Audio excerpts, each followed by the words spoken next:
What do you do when it appears that you have lost everything? When do you know to fold, throw your cards into the middle of the table, and walk away from the game? David, by all accounts, is at that point in his life right now. He has been the king of Israel for a number of years, and his son Absalom has rebelled and turned the hearts of the people against David, apparently. And David has a chance to stay in Jerusalem and fight with his armed men, or he can retreat, or he can give up and either go into exile or allow Absalom to do to him whatever he wants to do to him. Those are his three choices. So what do you do when it looks like you've lost everything? That's kind of what today's lesson in chapter 16 of 2 Samuel is about. Let's get right to it.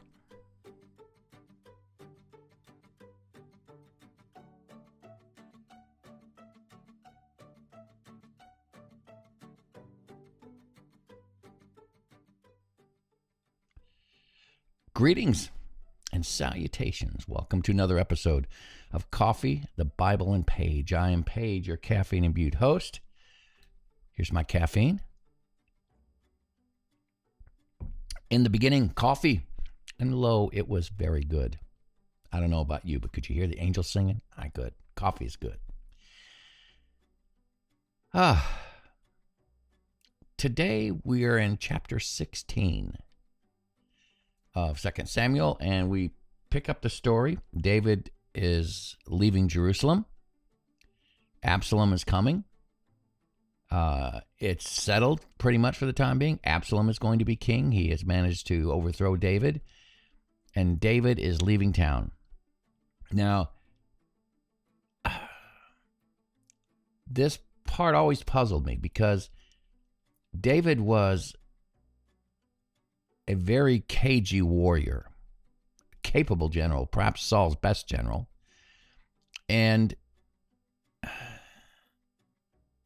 he could fight, and Judah would stand with him because Judah loves David more than the other tribes of Israel did.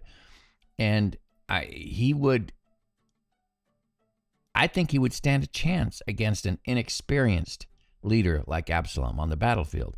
But there's a couple things here. Absalom is his son, and even with all the dysfunction in this family, a father doesn't want to have to be the one to kill his son. So David is going to be as wise as a serpent,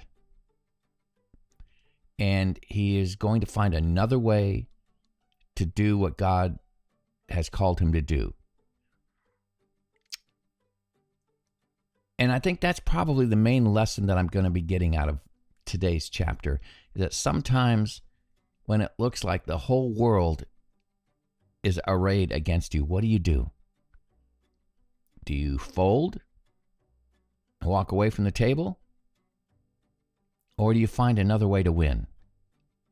Do you keep fighting? Well, that's kind of where we're at with David today. So let's get started. Chapter 16. When David had gone a short distance beyond the summit, there was Ziba, the steward of Mephibosheth, waiting to meet him. He had a string of donkeys saddled and loaded with 200 loaves of bread, 100 cakes of raisins, 100 cakes of figs, and a skin of wine. Now, just to refresh your memory about this Ziba character. When David first became king, he asked, is there any descendant of Jonathan, any member of Jonathan's family I can take care of? And they said, yeah, there's Mephibosheth, lame in both feet. And so David took care of Mephibosheth, as he promised Jonathan he would do. And Mephibosheth lived in the palace with David, apparently, and ate at David's table. And David restored all of Saul's lands to Mephibosheth. And Ziba had been Saul's steward. He had been very close to King Saul, and David assigned him to be a servant of Mephibosheth, Saul's grandson. Now you stop and think about this for a second. Ziba was a very powerful individual. He had lots of lands himself. He had availed himself very well into the service of Saul, and was a man of position. And after Saul was gone, he was no longer servant to Saul, and he was not a servant to Mephibosheth when David called him.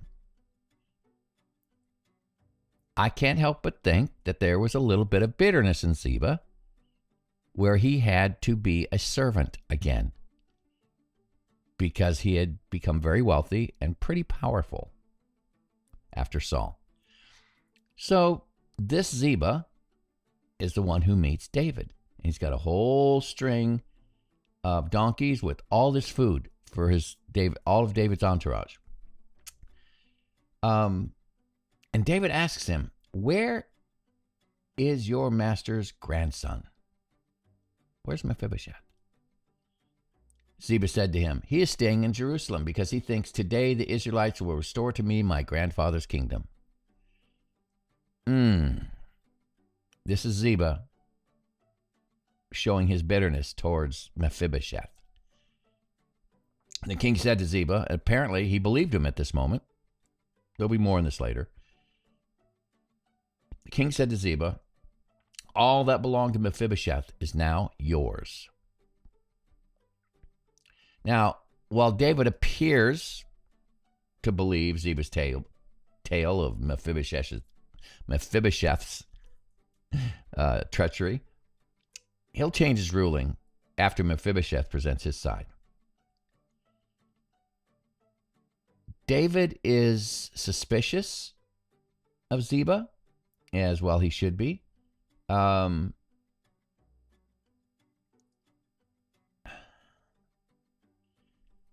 the moment, David chooses to believe Ziba, and of course, he accepts the supplies because they're needed. And he tells Ziba, "You know what? Whatever belonged to your master is now yours." And here's the other significance of that little statement of David. David's still acting like a king. Now, he's no longer sitting on the throne of Israel. Absalom is on his way to occupy that throne. In the eyes of Israel, Absalom is now king. But God has not told David he's not king anymore. So David is still acting as if he were the king of Israel. And when he says, "I'm going to give you all the lands that Mephibosheth has, it'll now be yours," that's the act of a king. Only a king could do something like that. And that's an important lesson here. In the face of complete and total disaster, David is still acting as if he's king. That's a good thought. "I humbly bow," Ziba said. "May I find favor in your eyes, my lord the king." As King David approached Bahurim, a man from the same clan as Saul's family came out from there. His name was Shimei, son of Gera, and he cursed as he came out. He's cursing David. Now, he's a kinsman of Saul, all right? He's from where Saul came from, and he probably holds David responsible for the death of Abner and Ishbosheth. He may also resented David's permission of giving 7 of Saul's descendants to be executed by the Gibeonites. He may have also been upset by David's treatment of Michal, Saul's daughter, when he basically forced Saul's daughter to leave her husband and come back to him, because Saul had given his daughter to another man after David went into exile initially. So they had lots of reasons to not be happy with David, and this is who Shimei was. He pelted David and all the king's officials with stones. though all the troops and the special guard were on David's right and left. As he cursed, Shimei said, get out, you murderer, you scoundrel. The Lord has repaid you for all the blood you shed in the household of Saul, in whose place you have reigned. The Lord has given the kingdom into the hands of your son Absalom. You have come to ruin because you are a murderer. All right, Shimei is correct. Okay, he's correct in the sense that this is divine retribution from God. But it's not because of an injustice to the house of Saul. It has everything to do with David's sin against Uriah and Bathsheba. Now remember, when we covered the story of Bathsheba, I've come to the conclusion that she was not a seductress. She was not a seductress. She was a young woman, and David used his place of power as king to force himself on her and made her pregnant. And then he went and had her husband killed. That's the sin that's being punished here. That's the divine retribution that is being laid on David at this moment from God's hand. You know, when I went through bankruptcy, the reason I went bankrupt wasn't because I lost a 6-figure salary job, though the world might look at it that way. The reason I went bankrupt is because prior to that, I was very foolish with money. I was not disciplined at all with money. All those years that I was making the good money that I was making, I should have been putting some aside. I should have been saving. But I spent it like there was no tomorrow.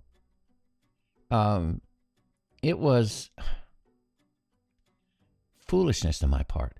And I had one person come up to me once when I was going through all this saying, Paige, I'm praying for you. I said, thanks. And they said, we're praying that the enemy quits. We're praying that the enemy of our soul quit attacking you in the area of your finances. I said, I'm grateful for your prayers, but let me help you pray correctly. This is not Satan's fault. This is my fault.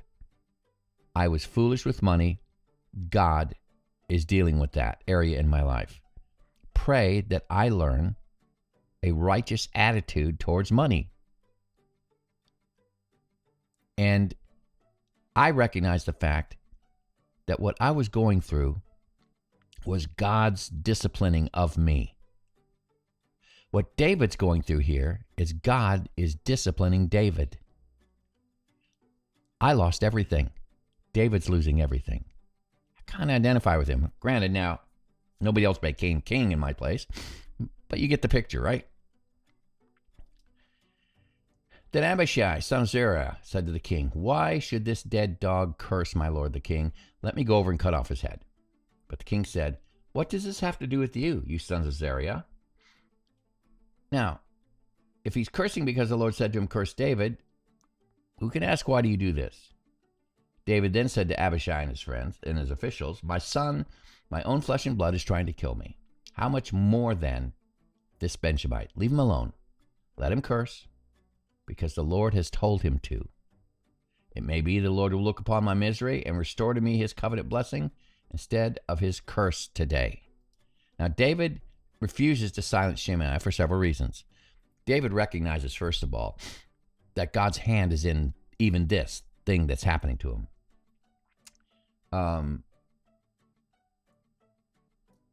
He is willing, in recognition of that, he is willing to surrender to the fact that maybe God wants to remove him from the kingship.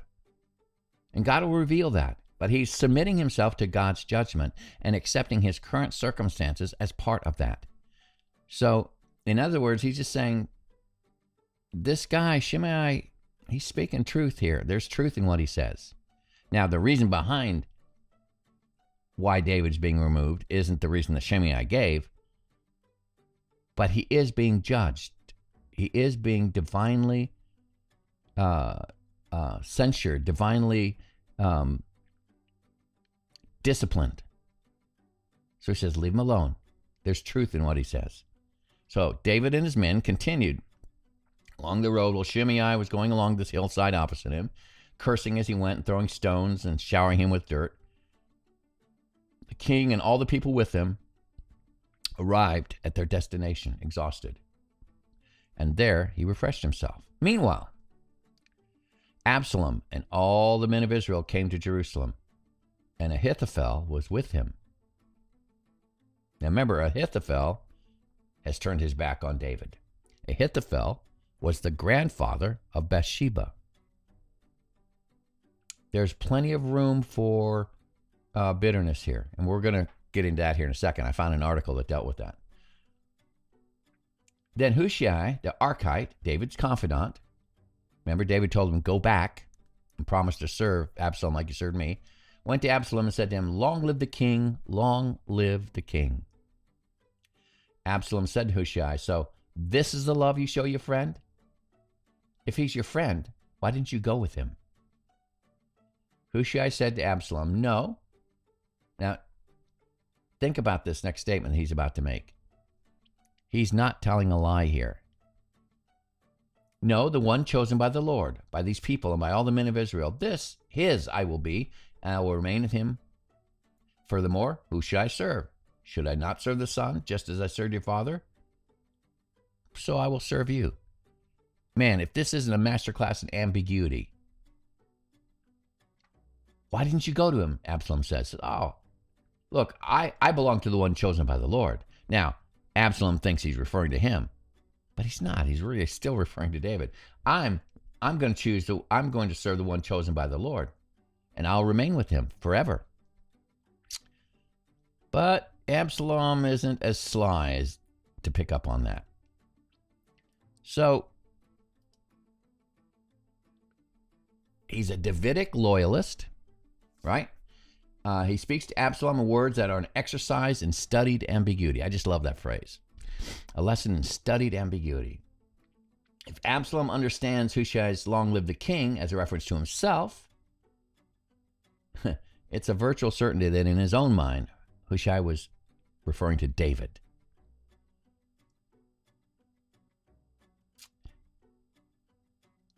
As Hushai is now becoming firmly implanted in Absalom's circle, and apparently Absalom's accepted him. So let's continue on here. So Absalom said to Ahithophel, David's grandfather-in-law, Bathsheba's grandfather, give us your advice. What should we do? What happens next?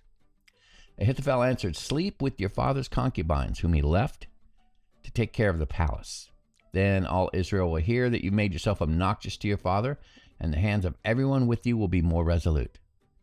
So they pitched a tent for Absalom on the roof, and he slept with his father's concubines in the sight of all Israel. All right.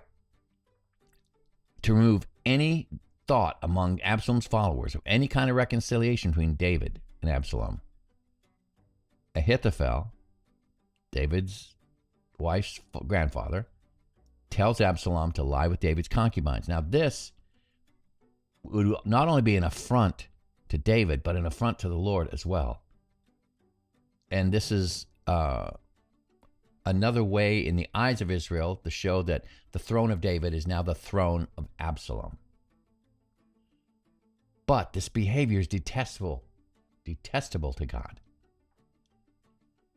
But this action also fulfills the judgment that Nathan pronounced a couple chapters back.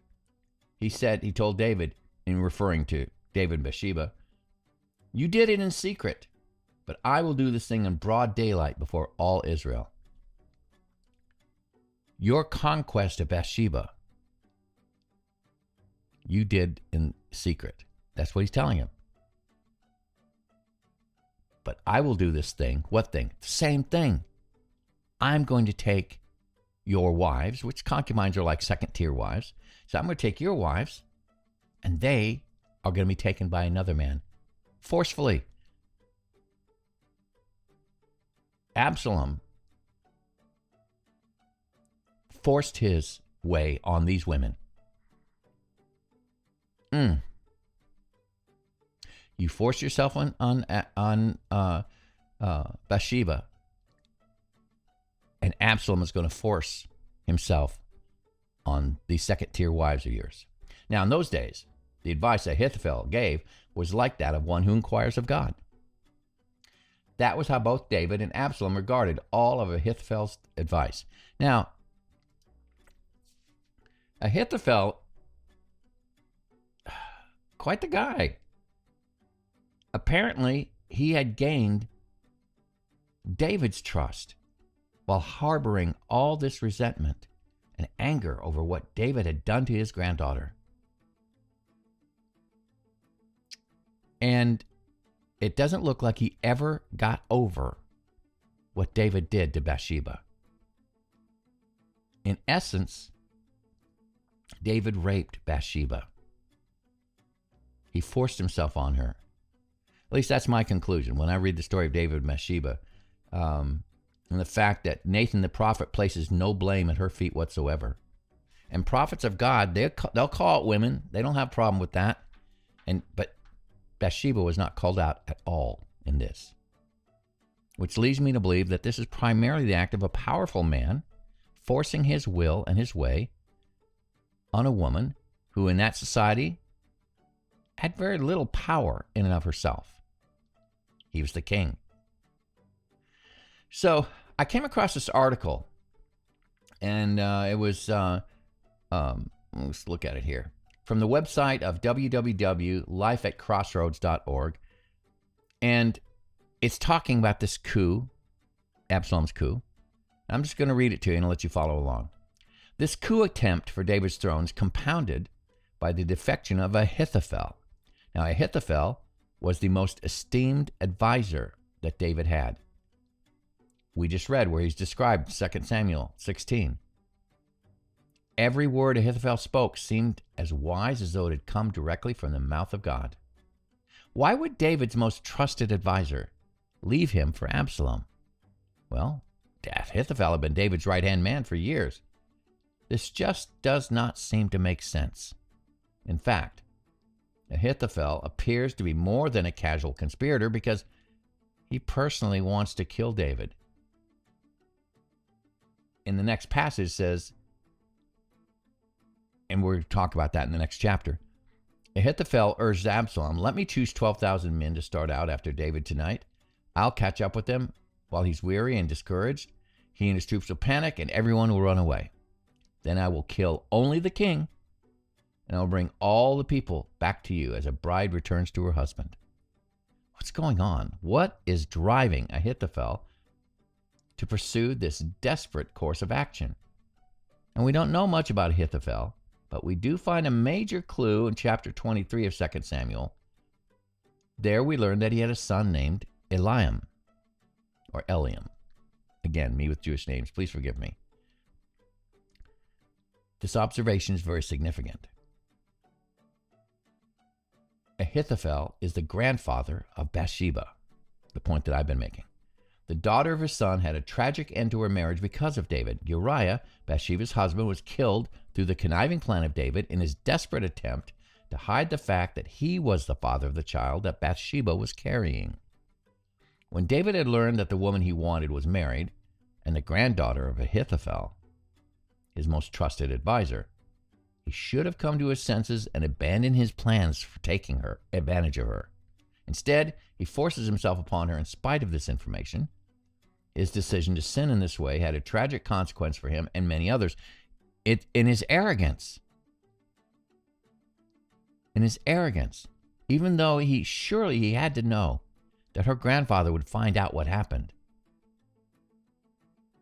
Surely in his arrogance, he should have stopped the process, but he didn't. He went ahead in spite of that. As a result of these observations, it seems very possible that Ahithophel never got over this betrayal of David. And he was waiting for his opportunity to get revenge because he had harmed his family. So, the arrogance of David in taking Bathsheba the way he did has consequences. Even if you're the king of Israel, it has consequences. All of what's happening here is happening as a result of David's sin with Bathsheba. Has God forgiven him? Yes. God's going to give him a son through Bathsheba, Solomon, who will become the next king and become even more powerful and an influential king than David ever was. So, I mean, so on the one hand, God is forgiven, but on the other hand, there's still a price to pay. And the price to pay is David is going to lose another son, Absalom. And as a result of what has happened, there's division in Israel that is hiding under the surface all the time. You're going to find out later, Israel will be divided into two kingdoms. Israel, the 10 tribes, and then you have Judah, and Benjamin, I think. Maybe not Benjamin. I can't remember. Anyway, it's going to be Judah against Israel, the southern tribes, if you will, against Judah. It splits up. And all that is a result of David's foolishness. He never escapes the price he has to pay for his own personal arrogance. Now, even though God forgives him, and there's grace and there's mercy, there's still a price to be paid. God forgave me for my sin of arrogance with the money I had. I had a moment of prayer with him after the house had been, after we had sold the house and paid off the bankruptcy about 2 years later. I was praying one morning and I said, God, why do I still feel guilty? Every morning I wake up full of regret and pain and shame over what I put my family through. And you've forgiven me. The debt has been paid back. I'm free of the courts. And yet I still feel, ugh. And this was God's answer to me. He reminded me that my dad, who had just died, in fact, at the beginning of the bankruptcy process, my dad died. I went through a 6-month period where I lost a 6-figure salary job. My father died. The company, the video production company I started, collapsed, taking with it all my money. All that within a 6-month period. And God reminded me, says, your father didn't just die. My father had cancer, heart attacks, and strokes. He was dying a bit at a time over the past 5 or 6 years of his life. He says, your father didn't just die. He says, death is rarely painless or instantaneous. You are dying to the sin of foolishness with your money. It's not going to go away, the shame that you feel, the regret that you feel. But he said, I guarantee you at the end of this, you will feel about money the way I do. So I had to realize that the stigma of that was going to follow me perhaps the rest of my life. And you know, it has. There's not a day that goes by that I do not regret that area of foolishness in my life. But God is good. He forgives, but there's still discipline that needs to happen. God forgave David and Bathsheba. He gives him a son that's going to be the greatest king that Israel ever had, Solomon. But there's still a price to be paid. Whew. All right. Now, just a thought. Just a thought. Let me move this over here. There we are. Just a thought. Just until such a time that God specifically tells you to quit, proceed as if you still have skin in the game. Do not quit. The kingdom had been removed from David. Absalom is now the king of Israel. Yet David still continued to act as if he were king. God had not told him the kingdom was gone. God had not told him that you're no longer king of Israel. So he proceeded to act as if he were still the king in Israel. He did not quit. And David is very sly. He continued to make plans. Right now, he's in no position militarily to deal with Absalom. So he's got spies in the camp. A couple of the priest family. He's got, who's that servant's name again up here? Let me get to it. Hushai. He's got him in there acting as Absalom's counselor now. And Hushai is there to counteract Ahithophel's advice and he has the priest sons that are got their ears to the ground and are going to tell David what's happening within the city walls. So David is still working as if he were king. He's not quitting. So until such a time that God specifically tells you to quit, proceed as if you still have skin in the game. Do not quit. That's a good place to stop. Here's my coffee. And lo, it is still very good. I'm Paige. Folks, I'm out of here. Have a great day. Bye-bye.